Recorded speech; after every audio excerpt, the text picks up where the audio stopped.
If I'm riding in your car and the speed limit is 50, can I urge you to go 60? And am I breaking the law by doing that? Oh my. Well, I'm going to skirt the answer because I can't give you a yes or no, so as a good lawyer, I'm going to go to the gray area. You know, the way in which I've confronted that in the last couple of years is in the representation of some of my Muslim clients who have been charged with or potentially charged with providing material support to terrorists. And that's the modern equivalent of the prosecution of people in World War I for speaking out about the draft. The way the law is written today, and what the Supreme Court upheld in a case just a couple of years ago, was an incredibly broad definition of providing material support to Taliban or to Al-Qaeda or to any other terrorist organization.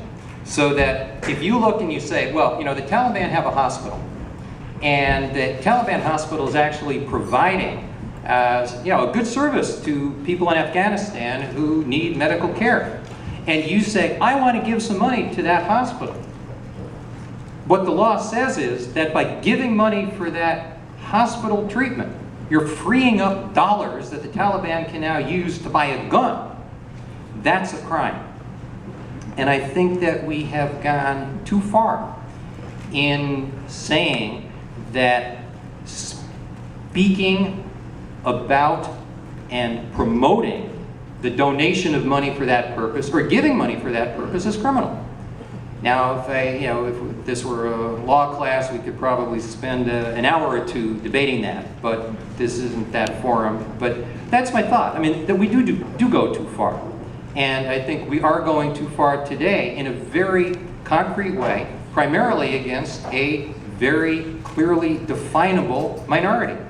And one of the things that tends to happen is that we find a minority disfavored group to turn our attention to.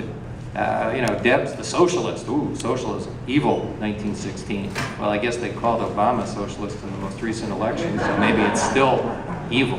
But that's part of what's going on.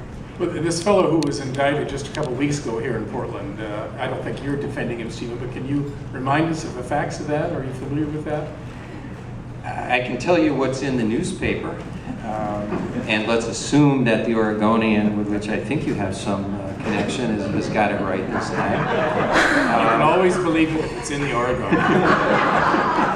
And we'll have it week 2. Aren't they one of the sponsors here? Yeah. Right. So the charge is, in a nutshell, that he provided money to a person, and that person either provided that money to or some support to another person who actually did participate in the bombing of the Pakistani intelligence service building in, I forget which city in Pakistan it was. So it is a case of support through a donation of money, and of course part of the question in that case, I anticipate, will involve his knowledge and intent, because he did not personally give the money to a guy who blew something up, nor did he go and blow it up himself. But you know, these questions of knowledge and intent,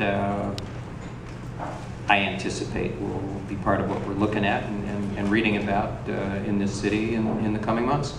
I mean, I think I'm no lawyer, and